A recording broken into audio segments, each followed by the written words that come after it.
Hi dears, welcome to Keerthi vlogger. ಎಲ್ಲರೂ ಹೇಗಿದ್ದೀರಾ? ಚೆನ್ನಾಗಿದ್ದೀರಾ ಅಂದ್ಕೊಂಡಿದ್ದೀನಿ. ನಾನು ಕೂಡ ಚೆನ್ನಾಗಿದ್ದೀನಿ.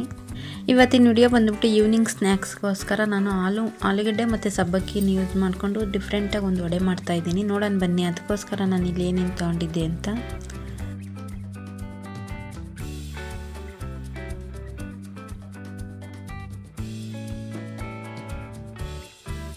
ಇಲ್ಲಿ ನಾನು ಒಂದು ಕಪ್ ಸಬ್ಬಕ್ಕಿ ತಗೊಂಡಿದ್ದೀನಿ. ಸಬ್ಬಕ್ಕಿನ ನಾನು ಒಂದು ಅರ್ಧ ಗಂಟೆ ಮುಂಚೆಗೆ ನೆನೆಸಿಟ್ಟಿಟ್ಕೊಂಡಿದ್ದೆ. ಮತ್ತು ಆಲೂಗಡ್ಡೆ, ಶುಂಠಿ ತುರಿ ಮತ್ತು ಚಿಲ್ಲಿ ಪೇಸ್ಟು, ಕೊತ್ತಂಬರಿ ಸೊಪ್ಪು ಸಣ್ಣಗೆ ಹಚ್ಚಿಟ್ಕೊಂಡಿದ್ದೀನಿ. ಆಲೂಗಡ್ಡೆನ ಬೇಯಿಸಿ ಇಟ್ಕೊಂಡಿದ್ದೀನಿ ಸಿಪ್ಪೆ ತೆಗೆದು.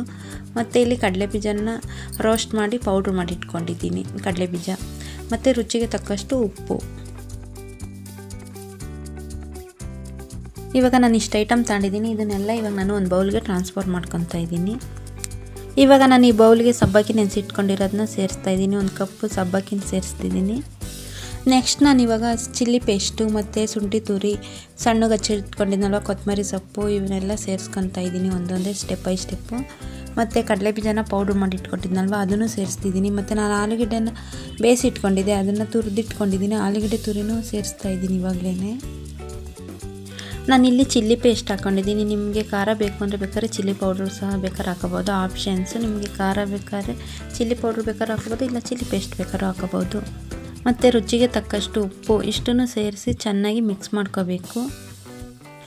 ಇದೆಲ್ಲನೂ ನಾವು ಸಬ್ಬಕ್ಕಿ ಜೊತೆ ಚೆನ್ನಾಗಿ ಮಿಕ್ಸ್ ಆಗೋ ತನಕ ಚೆನ್ನಾಗಿ ಮಿಕ್ಸ್ ಮಾಡ್ತಾ ಇರಬೇಕು. ಯಾವ ರೀತಿ ಅಂದರೆ ಇವಾಗ ನಾವು ಚಪಾತಿ ಹಿಟ್ಟು ಕಲಿಸ್ತೀವಿ ನೋಡಿ, ಮೆತ್ತಗೆ ಸ್ಮೂತಾಗಿ ಮೃದುವಾಗಿ ಕಲಿಸ್ತೀವಲ್ಲ ಚಪಾತಿ ಹಿಟ್ಟನ್ನ, ಆ ರೀತಿ ಇದನ್ನು ಕಲಿಸಿದ್ರೆ ಚೆನ್ನಾಗಿ ಮಿಕ್ಸ್ ಮಾಡಿದ್ರೆ ಆ ಥರ ಸ್ಮೂತಾಗಿ ಬರಬೇಕು. ಆ ರೀತಿ ಚೆನ್ನಾಗಿ ಮಿಕ್ಸ್ ಮಾಡೋದ್ರಿಂದ ಸಾಫ್ಟಾಗಿರುತ್ತೆ ಸಬ್ಬಕ್ಕಿ ವಡೆ. ಇವಾಗ ಇದನ್ನು ಕರಿಯೋಕ್ಕೋಸ್ಕರ ನಾನು ಒಂದು ಬಾಣಲಿಗೆ ಎಣ್ಣೆ ಬಿಟ್ಟು ಎಣ್ಣೆ ಕಾಯಲ್ಲಿ ಇಡ್ತಾ ಇದ್ದೀನಿ ಒಂದು ಸೈಡಲ್ಲಿ.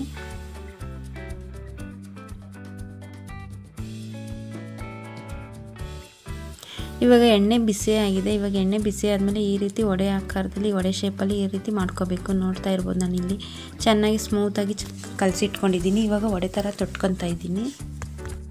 ಈ ರೀತಿ ಶೇಪ್ ಮಾಡಿಕೊಂಡು ಇವಾಗ ಬಿಸಿಯಾಗಿರೋಂಥ ಎಣ್ಣೆಗೆ ಒಂದೊಂದೇ ಬಿಡಬೇಕು. ನಾವು ಎಲ್ಲ ಒಂದೇ ಸತಿ ಬಿಡಬಾರ್ದು, ನಾವು ಸ್ಟೆಪ್ ಬೈ ಸ್ಟೆಪ್ ಒಂದೊಂದೇ ಬಿಡಬೇಕು. ಈ ಚಳಿಗೆ ಈವ್ನಿಂಗ್ ಸ್ನ್ಯಾಕ್ಸ್ ಆಗಿ ತುಂಬ ಚೆನ್ನಾಗಿತ್ತು, ಟೇಸ್ಟಿಯಾಗಿ ಸಹ ಬಂದಿತ್ತು. ನೀವು ಒಂದ್ಸತಿ ಟ್ರೈ ಮಾಡಿ ನೋಡಿ. ಕಾಫಿ ಟೀಗಂತೂ ಹೇಳಿ ಮಾಡಿಸ್ದಂಗಿತ್ತು. ಆದಷ್ಟು ಇದನ್ನು ನಾವು ಕಡಿಮೆ ಉರಿಯಲ್ಲೇ ಬೇಯಿಸಬೇಕು, ಜಾಸ್ತಿ ಉರಿ ಇಡಬಾರ್ದು. ಜಾಸ್ತಿ ಉರಿ ಇಟ್ಟರೆ ಇದೆಲ್ಲ ಕದ್ರೋಗುತ್ತೆ ಮತ್ತು ಬೇಯಲ್ಲ ಒಳಗಡೆ ಎಲ್ಲ. ಅದಕ್ಕೋಸ್ಕರ ನೀವು ಇಲ್ಲಿ ನೋಡ್ತಾ ಇರ್ಬೋದು, ನಾನು ಕಡಿಮೆ ಉರಿಯಲ್ಲಿ ಇಟ್ಟು ಚೆನ್ನಾಗಿ ಬೇಯಿಸ್ತಾ ಇದ್ದೀನಿ. ಒಂದು ಸ್ವಲ್ಪ 5ರಿಂದ 10 ನಿಮಿಷ ತನಕ ಬೇಯಿಸ್ಕೋಬೇಕು, ಗೋಲ್ಡನ್ ಬ್ರೌನ್ ಆಗೋವರೆಗೂ. ಇವಾಗ ಇದು ಎರಡು ಕಡೆಯೂ ಚೆನ್ನಾಗಿ ಬೆಂದಿದೆ. ಇವಾಗ ಒಂದು ತಟ್ಟೆಗೆ ಟ್ರಾನ್ಸ್ಫರ್ ಮಾಡ್ಕೊತಾ ಇದ್ದೀನಿ.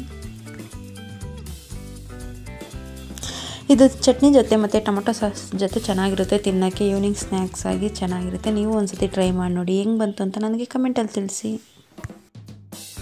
ಇವಾಗ ಬಿಸಿ ಬಿಸಿಯಾದ ಆಲೂ ಸಬ್ಬಕ್ಕಿ ವಡೆ ರೆಡಿಯಾಗಿದೆ. ಒಂದೊಂಥರ ಎಷ್ಟು ಚೆನ್ನಾಗಾಗಿತ್ತು ಗೊತ್ತಾ, ಒಳ್ಳೆ ಕ್ರಿಸ್ಪಿಯಾಗಿ ತಿನ್ನೋಕ್ಕೆ. ಆಲೂಗಡ್ಡೆ ಸಾಫ್ಟಾಗಿ ಕ್ರಿಸ್ಪಿಯಾಗಿ ಚೆನ್ನಾಗಾಗಿತ್ತು. Thanks for watching. ನಿಮ್ಮ ವಿಡಿಯೋ ಇಷ್ಟ ಆದರೆ ಶೇರ್ ಮಾಡಿ, ಸಬ್ಸ್ಕ್ರೈಬ್ ಮಾಡಿ, ಲೈಕ್ ಮಾಡಿ, ಕಮೆಂಟ್ ಮಾಡಿ. ಬಾಯ್. ನೆಕ್ಸ್ಟ್ ವಿಡಿಯೋದಲ್ಲಿ ಸಿಗೋಣ. Take care.